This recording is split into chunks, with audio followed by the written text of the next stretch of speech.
High friends, welcome to Comfy Learning YouTube channel.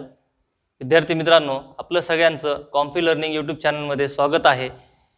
आज आपण 10वी वर्गाचा गणित विषयातील भाग 2 मधील दुसरे प्रकरण थेरम ऑफ पायथागोरसचे प्रमेय पाहणार आहोत।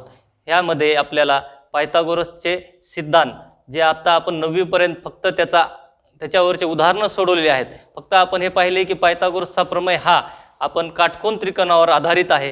काटकोन त्रिकोणावर म्हणजे काटकोन करणाऱ्या दोन बाजू आणि कर्ण ह्या त्रिकोणामध्ये असतात दोन गोष्टी। मग ह्या काटकोन त्रिकोणामधल्या कर्ण हा उरलेल्या दोन बाजूंच्या वर्गांच्याशी संबंध आहे, तो आपण 9वी पर्यंत पाहिला आहे। तर त्याचा काय संबंध आहे ते आपण इथं पाहणार आहोत। हा काटकोन त्रिकोण ABC, this is a right angle triangle and here B is a right angle। B पशी काटकोन तयार होत आहे। काटकोन तयार होणाऱ्या दोन बाजूमुळे AB आणि BC ह्या दोन बाजूमुळे काटकोन तयार होत आहे आणि ह्या काटकोनासमोरील बाजू ही काय असते? कर्ण असते। Opposite side to the right angle is a hypotenuse, हे आपल्याला माहिती आहे। आता ह्या ठिकाणी आपण स्टेटमेंट काय पाहिलेलं आहे की काटकोन त्रिकोणात कर्णाचा वर्ग हा उरलेल्या इतर दोन बाजूंच्या वर्गांच्या बेरजे इतका असतो। हे आपण स्टेटमेंट आतापर्यंत नुसतं वाचलेलं आहे, पण आपल्याला ते आता सिद्ध करायचे। In right angle triangle the square of hypotenuse is equal to the sum of the square of remaining two sides. कर्ण झालं, हायपोटेनियस झालं म्हणल्यानंतर फक्त दोन बाजू उरणार। कर्ण हे हायपोटेनियस हे कर्ण झालं म्हणल्यावर उरलेल्या दोन बाजू ह्याचा वर्ग हा उरलेल्या दोन बाजूंच्या वर्गाच्या बेरजे एवढा असतो। म्हणजे ह्या ठिकाणी आपण आतापर्यंत पाहिलेल्या गोष्टीवरून हे असं लिहू शकतो की AC चा वर्ग बरोबर AB चा वर्ग अधिक BC चा वर्ग। हे आपण 9वी पर्यंत ह्याच्यावर उदाहरणं पण सोडवलेले आहेत, भरपूर गोष्टी केलेल्या आहेत। आता हे प्रमेय आपल्याला सिद्ध करायचे, पण त्याच्या आधी आपल्याला इथं दिलेला आहे पायथागोरसचे त्रिकूट, पायथागोरियन ट्रिपलेट। आता हे ट्रिपलेट काय आहे? तर ट्रिपलेट म्हणजे, आता ट्रिपलेट म्हणल्यानंतरच तुम्हाला शब्दशः अर्थ त्रिकूट, म्हणजे तीन, ट्रिपल म्हणजे तीन संख्यांचा समूह, तीन संख्यांचा समूह त्याला आपण ट्रिपलेट म्हणणार। आता ते काय आहे पायथागोरसचा आणि त्या ट्रिपलेटचा, त्या तीन संख्यांचा काय संबंध आहे? What is a connection between the 3 numbers and the Pythagoras?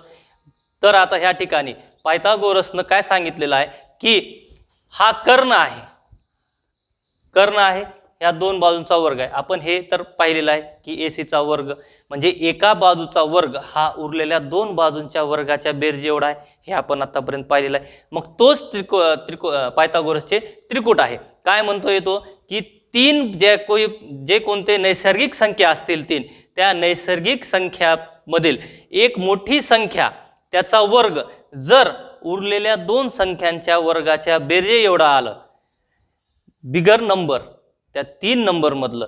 For example आता ह्या ठिकाणी आपण काय पाहणार आहोत? पायथागोरस ट्रिपलेट, पायथागोरसचे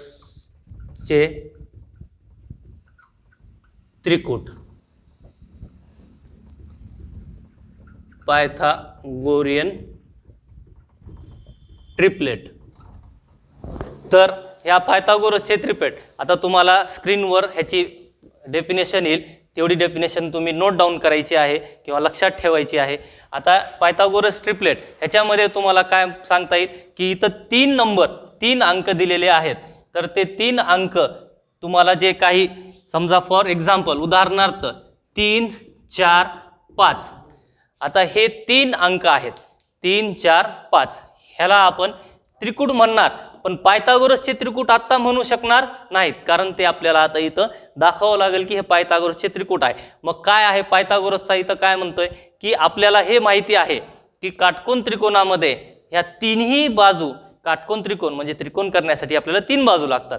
तर ह्या तिन्ही बाजूमध्ये सगळ्यात मोठी बाजू कोणती असते? आपली कर्ण असते। मग कर्ण ही सगळ्यात मोठी बाजू असते। आता ह्या ठिकाणी ह्या तिन्ही अंकामध्ये 3 4 5 ह्या तिन्ही अंकामध्ये मोठी बाजू कोणती आहे 5.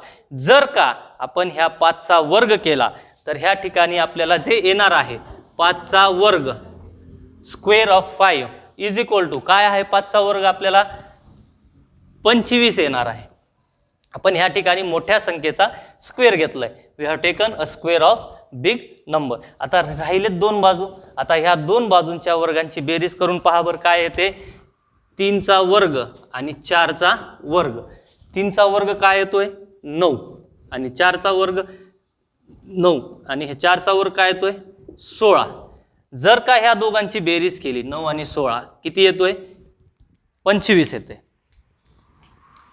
आता ह्या ठिकाणी तुम्हाला स्पष्ट दिसत आहे की आपण एका संख्येचा वर्ग केल्यानंतर जी संख्या आलेली आहे तीच उरलेल्या दोन संख्यांच्या वर्गाची बेरीज केल्यानंतर आलेली आहे. याचा अर्थ काय होतो की आपण जे हे 3 4 5 हे जे त्रिकूट घेतलेलं आहे, हे जे 3 संख्या घेतलेल्या आहेत त्या 3 संख्या हे काय आहेत पायथागोरसचे ट्रिपलेट आहेत, पायथागोरसचे त्रिकूट आहेत. कशामुळं तर मोठ्या संख्येचा वर्ग हा उरलेल्या दोन संख्यांच्या वर्गाच्या बेरजे एवढा येत आहे. आता ह्यासाठी तुम्ही दुसरा एक उदाहरण घेऊ शकता 7 8 9. आता ह्यामध्ये सगळ्यात मोठी बाजू कोणती आहे 9.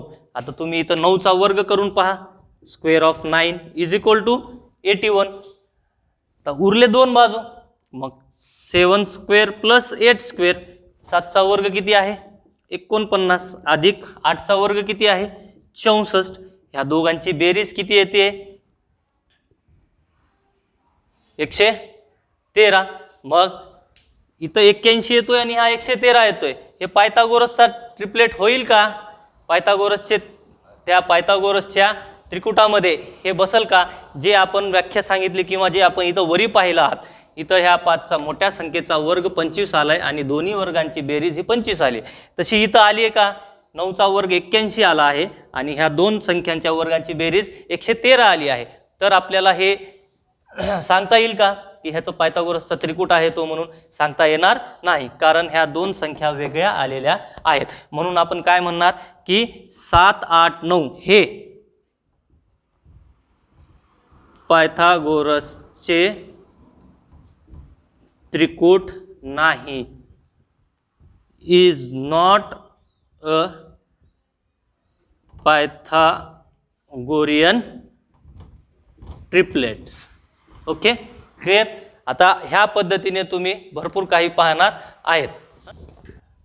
पायथागोरसचे ट्रिपलेट नंतर पायथागोरसच्या त्रिकुटानंतर आता आपण मागील इयत्तेमध्ये 9वी मध्ये आपण 30 60 90 ह्या काटकोन त्रिकोणाचे गुणधर्म पाहिलेले आहेत आणि 45 45 90 अंशाच्या काटकोन त्रिकोणाचे गुणधर्म पाहिलेत. आता मी काटकोन त्रिकोण म्हणायची गरज नाही, तर 90 अंश आला म्हणजे तो काटकोन असणारच. तर डायरेक्ट मी 30 60 90 ह्या त्रिकोणाचे गुणधर्म पाहिलेले ते सांगतो.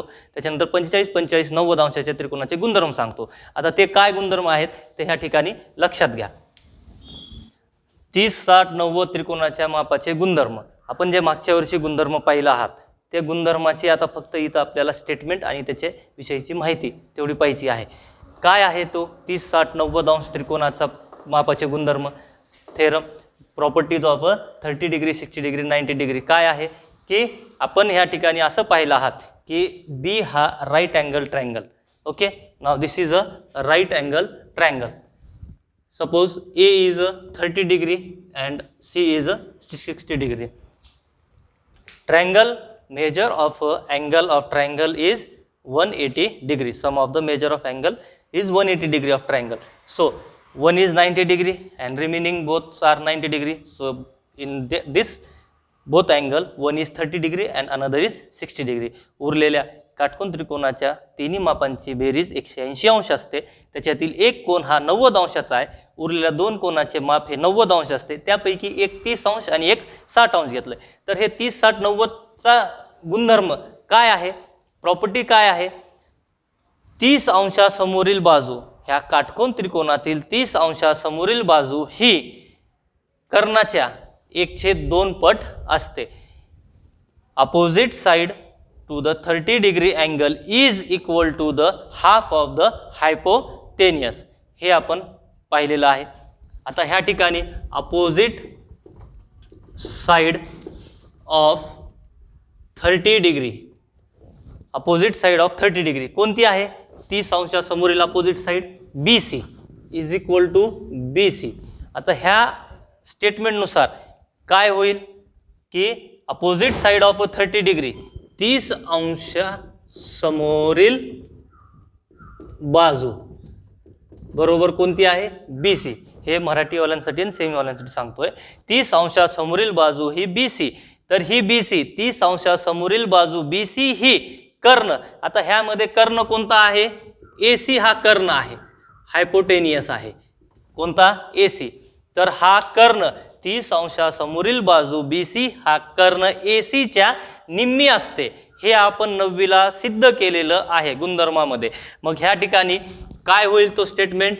BC बरोबर BC is equal to 1/2 of hypotenuse म्हणजेच कर्ण. कर्णाच्या 1/2 पट असते. मग BC बरोबर 1/2. कर्ण कोणता आहे इथं? AC. AC म्हणजे BC बरोबर AC. हे आपण सिद्ध केलेलं आहे, गुणधर्म आपण पाहिलेलं आहे. तसंच ह्या ठिकाणी आपण 30 अंशासमोरील आणि 60 अंशासमोरील असे गुणधर्म आहे. 30 अंशासमोरील झालं, 60 अंशासमोरील opposite to the 60 degree angle. In this right angle triangle opposite to the 60 degree angle side is equal to the hypotenuse. How is equal to? √3/2 times opposite side of a 60 degree angle is equal to the √3/2 times of a hypotenuse. आता 60 अंशासमोरील बाजू ही कर्णाच्या वर्गमुळात 3/2 पट असते. तुम्ही तिथं सड किंवा कर्णी पण म्हणू शकता. कर्णी 3/2 पट असू शकते किंवा सड 3/2 टाइम्स असं पण म्हणू शकता.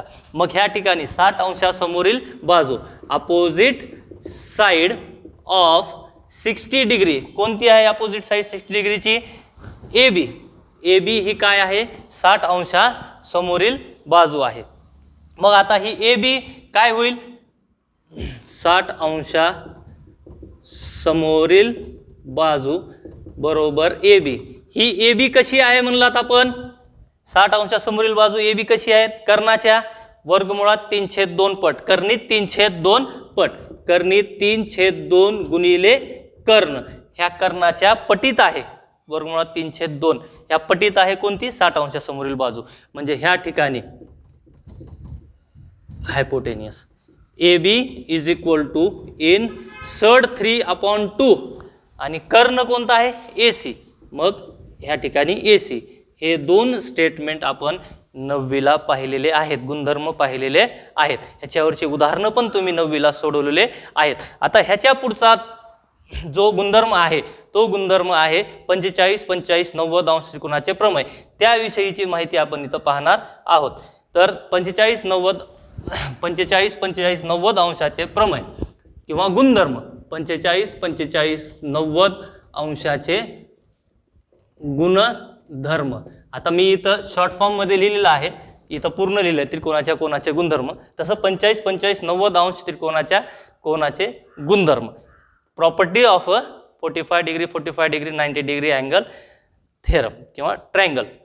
मग ह्या ठिकाणी 90 अंश आहे म्हणजे हा कोणता त्रिकोण आहे? काटकोन त्रिकोण आहे. आणि उरलेल्या 2 कोनाची मापाची बेरीज काय? 45, 45 आहे. मग ह्या ठिकाणी this is a right angle triangle. हा काटकोन त्रिकोण आहे ABC. आता तुम्ही म्हणताल ABCचं नाव का द्यायला? तुम्ही कोणतंही नाव देऊ शकता. आपण ABC नाव देतो नेहमी, त्याच्यामुळे ABC नाव दिलंय.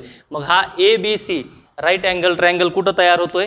B पशी तयार होतो आहे. म्हणजे ह्या ठिकाणी हा A ह्याला 3 शिरोबिंदू आहेत.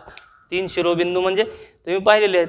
ABC हे शिरोबिंदू आणि ह्या शिरोबिंदूंना जोडून तयार होणारा त्रिकोण. आणि A व B ला जोडल्यानंतर AB बाजू तयार झाली, B व C ला जोडल्यानंतर BC बाजू तयार झाली आणि ह्या दोन्हीमुळे तयार होणारा त्रिकोण हा काटकोन आहे. हा 90 अंशाचा आहे आणि ह्याच्या समोरील बाजू ही काय आहे? कर्ण आहे. मग उरलेले 2 कोण कसे आहेत? हे तर हे दोन कोण आता आपल्याला गुणधर्म कोणता पाहायचा आहे 45 अंशाचा 45 degree 45 degree. Remaining 2 angles are of 45 degree and 45 degree. उरलेल्या दोन कोणाची माप 45 घेतलं. तुम्ही म्हणताल 45 का घेतलं? आपण गुणधर्म पाहतो आहात म्हणून 45 घेतलेला आहे. मग 45 घेतला, उरला 190.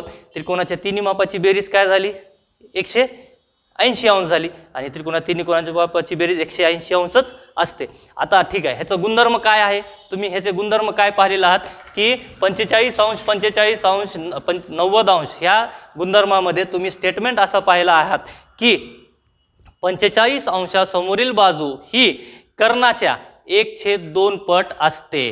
काय पाहिलात तुम्ही? If the acute angles of a right angle triangle are 45 degree and 45 degree. Acute का म्हणतोय मी? लघु कोण, कारण 90 अंशापेक्षा लहान कोण आहेत, त्याच्यामुळं 45 अंश 45 म्हणजे 90 अंशापेक्षा लहान आहेत म्हणून अक्यूट अँगल आहेत, लघु कोण आहेत.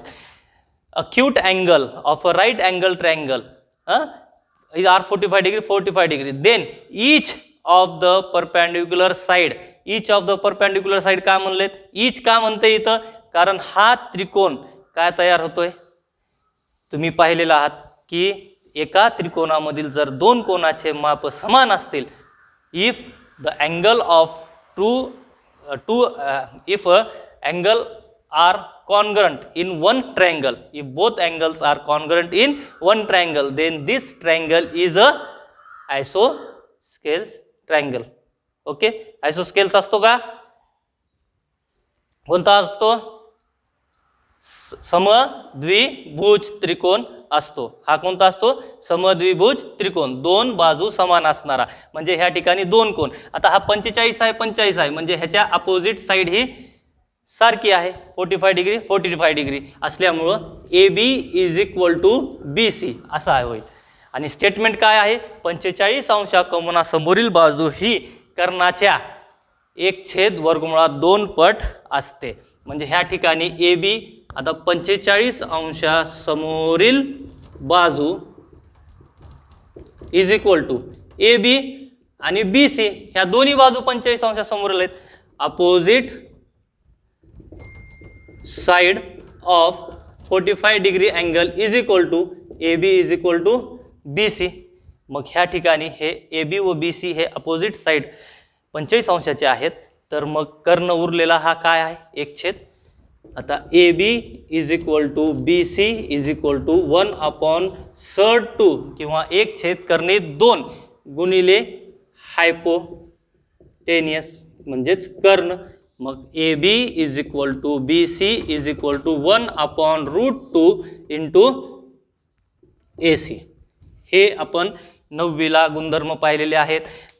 पहिल्या जुन्या अभ्यासक्रमामध्ये हे तुम्हाला 10वीला होते, पण नवीन अभ्यासक्रमानुसार हे 9वीला तुम्हाला सिद्ध केलेले आहेत. 10वीला फक्त ह्याची आवृत्ती आहे, ह्याच्यावर काही उदाहरणं असतील. तुम्हाला पायथागोरस प्रमेय सोडवताना किंवा त्याचे उदाहरणं सोडवताना हे उपयोगी पडणार आहेत. त्याच्यासाठी हे आता तुम्हाला रिव्हिजनसाठी दिलेलं आहे. तर हे तुम्ही पाहिलेलं आहात. आता ह्याच्यानंतरचं आपण पाहणार आहात ते काटकोन त्रिकोणाची समरूपता. आता आपण समरूपता आणि काटकोन त्रिकोण similarity and right angle triangle हे पाहणार आहोत. हे कशासाठी आहे? तर आपल्याला पायथागोरसचा प्रमेय सिद्ध करण्यासाठी हे लागणार आहे. तर ह्या ठिकाणी आपण मागच्या प्रकरणामध्ये समरूपता ह्या प्रकरणामध्ये आपण दोन त्रिकोणाची समरूपता सिद्ध केलेली आहे. तर दोन त्रिकोणाची समरूपता म्हणजे काय? तर तो त्रिकोण त्याला समरूप असणे. तर तुम्हाला एक चांगलं उदाहरण देतो समरूप समजण्यासाठी. समरूप म्हणजे आपण आणि आपली फोटो, हे तुम्हाला उदाहरण मी ह्याच्या आधी पण सांगितलेलं आहे की आपण आणि आपली फोटो ही एकमेकाला समरूप असते, एकरूप नसते. एकरूप आणि समरूप, कॉन्ग्रंट अँड सिमिलॅरिटी हे दोन वेगवेगळे गोष्टी आहेत. तर कॉन्ग्रंट म्हणजे तंतोतंत सारखा असणे, आपण जसे आहात तसे. आपण जर आपल्या अलमारी कपाटाच्या समोरच्या आरशामध्ये थांबलात तर आपण आहेत तसं, आपलं जेवढा हात आहे, जेवढं तोंड चेहरा आहे, जे काही गोष्टी आहेत ते आहेत तसे तंतोतंत दिसतात. म्हणजे ती आपण एकमेकाला एकरूप आहेत. आणि समरूप म्हणल्यानंतर काय होईल?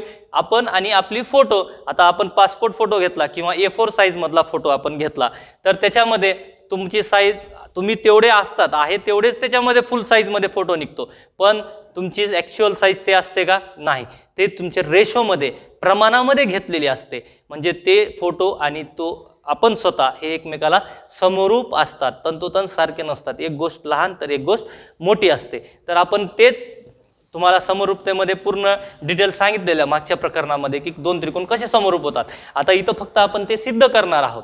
तर दोन त्रिकोण जे आहेत, आता आपण काटकोन त्रिकोणाची समरूपता पाहणार आहोत. काटकोन त्रिकोणामध्ये कसे समरूप होतात दोन त्रिकोण. तर ह्या ठिकाणी हे काटकोन त्रिकोण, हा काटकोन त्रिकोण आहे, त्रिकोण ABC. ह्या काटकोन त्रिकोणामध्ये जर तुम्ही का एक शिरोलंब टाकला, if we draw altitude on this right angle triangle. आता शिरोलंब कुठून टाकणार तुम्ही?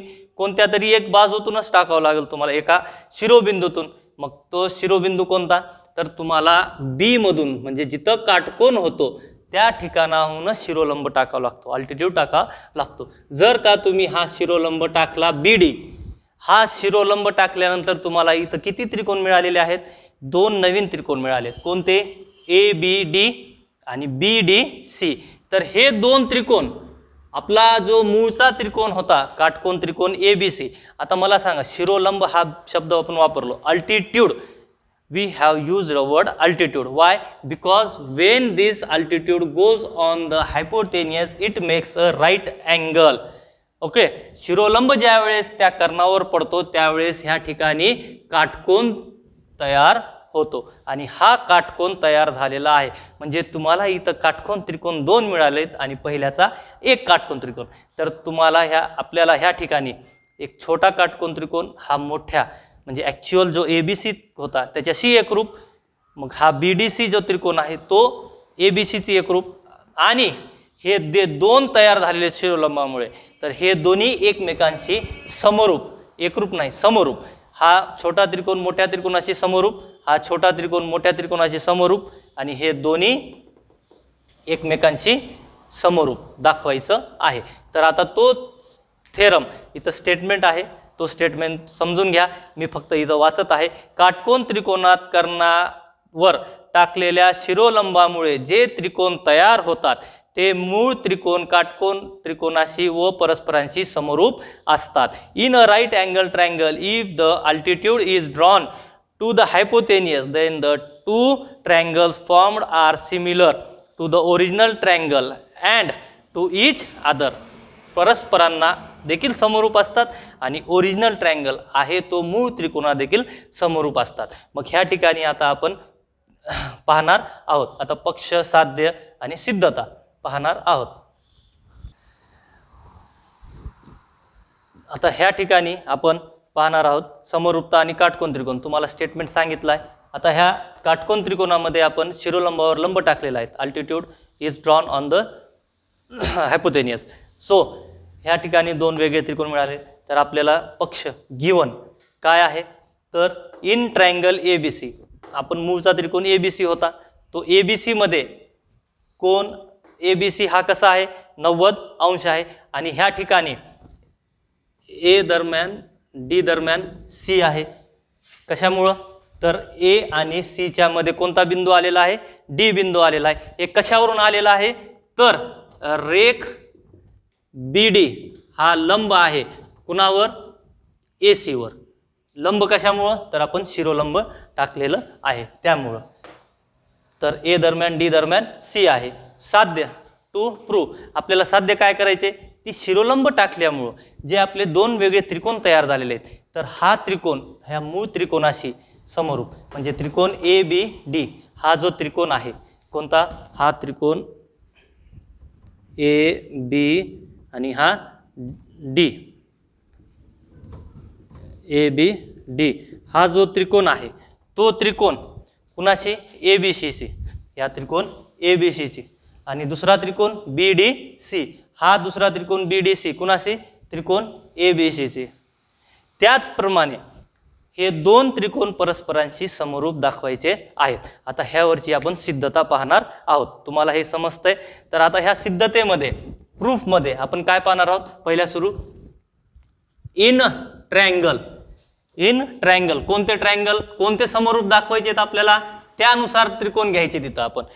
इन ट्रायंगल एबीडी आणि अँड ट्रायंगल एबीसी. डायरेक्ट समरूप सांगता येणार नाही, ते तुम्हाला पहिले इथं सिद्ध करावं लागेल. मग त्यासाठी आपण हे दोन त्रिकोण घेतले. आता हे दोन त्रिकोण कोणते नेमके, तर मी तुम्हाला ह्या ठिकाणी रफ आकृती काढून दाखवतो. आता ह्या ठिकाणी बघा, ए बी डी आणि हा इथं राईट अँगल झालेला आहे ए बी डीचा. आणि दुसरा त्रिकोण आपला मूळचा कोणता आहे, ए बी सी, हा इथं राईट अँगल झालेला आहे. तर तुम्हाला इथं काय सांगता येईल की बी डी शिरोलंब पडलं 90 डिग्री. आता समरूप दाखवायचे म्हणले आपल्याला काय पाहिजे, कमीत कमी दोन कोण एकरूप दाखवावे लागतात, म्हणजे सारख्या मापाचे आहेत हे आपल्याला सांगावं लागतो. आता ह्या ठिकाणी बघा तुम्ही, एक तर सरळ तुम्हाला दिसत आहे की इथं दोन काटकोन त्रिकोण आहेत. कोणते दोन काटकोन आहेत इथं, डी आणि बी. मग तुम्ही ह्या कोणामधलं डी, कोण ए डी बी हा कसा आहे, एकरूप आहे. कुणाला, इथल्या दुसऱ्या कोणाला, बी कोणाला, कोण ए बी सी ह्या कोणाला एकरूप आहे. कशावरून, प्रत्येकी कसे आहेत ते 90 अंश आहेत, प्रत्येकी 90 डिग्री, ईच 90 डिग्री. तुम्हाला त्याचं कारण लिहावं लागेल कशामुळे तुम्ही ते एकरूप दाखवत आहात. आता ह्या ठिकाणी ह्या त्रिकोणामध्ये उरलेले दोन कोण कोणते सारखे दाखवता येईल तुम्हाला. आता डी तर झालं, उरलेत कोणते, फक्त हे डी आणि बी झाल्यानंतर इथला ए उरलाय, इथला पण ए उरलाय, इथला बी उरलाय आणि इथला पण सी राहिलेला आहे. मग ह्या ठिकाणी आपल्याला सरळ दिसत आहे की ए हा सारखं आहे शिरोबिंदू त्याच्यामध्ये, आणि त्या ए शिरोबिंदूपासूनच, ह्या ए शिरोबिंदूपासूनच एक कोण असं झालेला आहे आणि बी पासून डी पर्यंतचा कोण गेलेला आहे. त्याच्यामुळं तुम्हाला ए कोण सामायिक म्हणून सांगता येईल. मग कोण बी ए डी एकरूप कोण बी ए सी, कशामुळं, कॉमन अँगल, हे कॉमन अँगलमुळं समान होईल, सामायिक कोण, दोन्हीमध्ये समान असणारा कोण आहे. म्हणून त्रिकोण ए बी डी हा समरूप होईल, is similar to triangle A B C. Triangle A B D is similar to triangle A B C. हा त्रिकोण ह्याची जी समरूप होईल. कारण लिहावं लागेल, आपण कसोट्या पाहिलेल्या आहेत 8वीमध्ये, त्या कसोट्या आपल्याला 10वीपर्यंत आहेत, त्या कसोट्यानुसारच हे समरूप आहे हे सांगावं लागेल तुम्हाला. ए बी डी समरूप त्रिकोण ए बी सी कशावरून, तर कसोटी, अँगल टेस्ट, ए टेस्ट, हे दोन समरूप आले. ठीक आहे. आता हे समरूप आहेत म्हणजे ह्याच्या संगत बाजू कशा असतात, प्रमाणात असतात. ते संगत बाजू प्रमाणात तुम्हाला आता ह्या ठिकाणी दाखवतो मी, ए आणि इथं ए, जे सारखे चिन्ह दिलेले आहेत ते कोण सारखे आहेत, त्याच्यावरून संगत बाजू लिहूया. संगत बाजू म्हणजे कशा असतात, आपण 9वीला पाहिलेले आहेत. 9वीला आपण जे समरूप धडा पाहिलेला आहे, ते प्रकरण पाहिलेलं आहे सिमिलर, त्याच्यामध्ये आपण काय पाहिलेलं आहे की दोन त्रिकोण जर समरूप असतील तर उरलेल्या त्याच्या समरूप असतील तर त्याच्या तिन्ही बाजू कशा असतात, प्रमाणात असतात, समान नसतात. प्रमाणात असतात म्हणजे काय, तर रेशोमध्ये येणार. कसं, पहिल्या सुरू सगळ्या बाजू आम्ही लिहून घेतो, ए बी, बी डी आणि ए डी हे बाजू लिहिल्या. तर ह्या त्रिकोणाच्या हे बाजू इथल्या त्रिकोणाच्या प्रमाणात असतील म्हणजे त्याच्या छेदस्थान येणार. म्हणजे ए बीला कोणती बाजू येणार, आता तुम्हाला सगळ्यात सोपा पर्याय सांगतो की तुम्हाला बाजू प्रमाणात कशा घ्यायच्या आहेत. चिन्ह बघायचे, इथं बघा एक चिन्ह आहे ए पशी, ए ह्या बी शिरोबिंदूपशी हा चिन्ह आहे फुली मारलेलं, तसंच ह्या बाजूला पण आहे. इथं कोणताच चिन्ह नाही बी पशी, या बी शिरोबिंदूपाशी कोणताही चिन्ह नाही. तशी इथं कोणती शिरोबिंदू आहे, सी, म्हणजे कोणती बाजू होईल त्याला, ए सी, ही ए सी बाजू होईल. तसंच बी डीला ह्या बी शिरोबिंदूजवळ कोणताही चिन्ह नाही आणि डी ह्या शिरोबिंदूपाशी काटकोन आहे. तसंच ह्या बी सी शिरोबिंदूपाशी कोणताही चिन्ह नाही आणि बी शिरोबिंदूपाशी काय आहे, काटकोनाचा आहे. तर कोणती बाजू ह्याला प्रमाणात होईल, बी सी होईल. आणि ए डी राहिलेली बाजू ए डी कोणती आली, ए डीला ए बी. आता एकच बाजू राहिली त्याच्यामुळं, आणि हे प्रमाणात आहेत म्हणल्यानंतर एकमेकाला बरोबरीत लिहावं लागेल. आणि ह्याचं कारण काय, corresponding side of a similar triangle, CSST, समरूप त्रिकोणाच्या संगत बाजू प्रमाणात असतात. आता ह्याप्रमाणे दुसरा कोणता त्रिकोण आहे, इन ट्रायंगल PDC आणि त्रिकोण ABC, ह्या दोन त्रिकोणामध्ये. मग तो त्रिकोण तुम्हाला लगेच इथं रफ आकृती आपली तयारच असते. आपण ह्या रफ आकृतीवरून त्याचं डिस्क्रिप्शन पाहूया. डी पाशी आपण काय पाहणार, डी जवळ काय आहे, काटकोन त्रिकोण आहे. आणि तसाच ह्या ठिकाणी हा काटकोन त्रिकोण मूळचा ABC B जवळ. आता हे सिद्धता तुम्ही स्वतः मनानं सांगू शकता मला, तर तुम्ही सिद्धता सांगा मला काय येणार ह्या ठिकाणी. तुम्ही जे सांगताल ते इथं.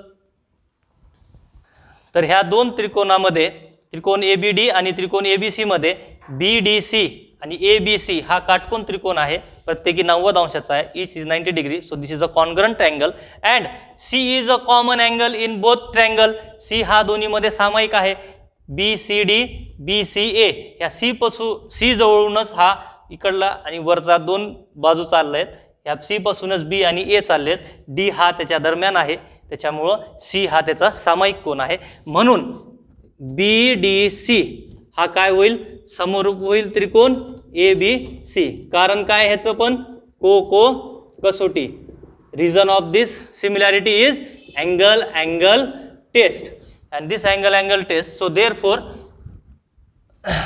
sides of this similar triangle are corresponding sides of a similar triangle are समरूप त्रिकोणाच्या संगत बाजू प्रमाणात असतात इन रेशो. काय होईल मग, पहिला सुरू ह्याच्या पण बाजू लिहून घेतो मी, BD BC DC. आता ह्याच्या प्रमाणात सांगा BD. आता इथं C कॉमन आहे म्हणून इथं अशी मी गोल एक चिन्ह दिला मध्ये. आता B आणि D, B शिरोबिंदू जवळ कोणताही चिन्ह नाही, D जवळ काटकोन चिन्ह आहे. इथं कोणताही चिन्ह नाही, काटकोन चिन्ह आहे. कोणती आहे तशी बाजू AB. BC कोणताही चिन्ह नाही आणि गोल चिन्ह आहे, तशी कोणती बाजू आहे, कोणताही चिन्ह नाही आणि गोल चिन्ह असणारी AC. राहिली DC बाजू, इथली कोणती राहिली मग BC. हे बाजू प्रमाणात आहेत, आर इन सेम प्रपोर्शन, सारख्या रेशोमध्ये आहेत. Corresponding sides of a similar triangle are in same proportion. मग ह्या ठिकाणी corresponding sides of a similar triangle, समरूप, आता चिन्हावरून दाखवतो, समरूप त्रिकोणाच्या संगत बाजू प्रमाणात असतात. This is equation number 1 and this is equation number 2. हे समीकरण 1 व समीकरण 2 आहे. समीकरण 1 व 2 वरून, फ्रॉम इक्वेशन 1 अँड 2, समीकरण 1 व 2 वरून काय सांगता येईल तुम्हाला, त्रिकोण ABD हा समरूप आहे त्रिकोण ABC ला. त्याचप्रमाणे समीकरण 2 मध्ये काय आहे, त्रिकोण BDC हा समरूप आहे त्रिकोण ABC ला. आता ह्या ठिकाणी हे दोन्ही त्रिकोण ह्या त्रिकोणाला समरूप आहेत. ह्याचा अर्थ काय होतोय की हे दोन त्रिकोण परस्परांना समरूप आहेत. आपण समरूपतेमध्ये समरूपचे त्याची सममितता, ट्रान्समितता हे जे पाहिले आहेत 9वीला, त्याच्यावरून हे आपल्याला सांगता येऊ शकते. काय, संक्रमकतावरून, ट्रान्सिटिव्हिटीवरून काय सांगता येईल आपल्याला की त्रिकोण ABD हा समरूप होईल त्रिकोण BDC ला. Therefore ABD is similar to triangle BDC. कशावरून हे,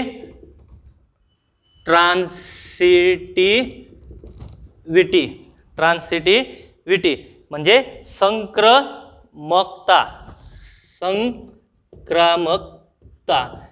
ह्या गुणधर्मावरून हे दोन त्रिकोण समरूप आहेत. आणि हे जे आपण पाहिलेलं आहे ह्याच्यावरून आपण पायथागोरसचा प्रमेय पाहणार आहोत. हे जे समरूप त्रिकोणाचे संगत बाजू मी सांगितले आहेत ह्याच्यावरच पायथागोरसचा प्रमेय आधारित आहे. तर आपण पुढच्या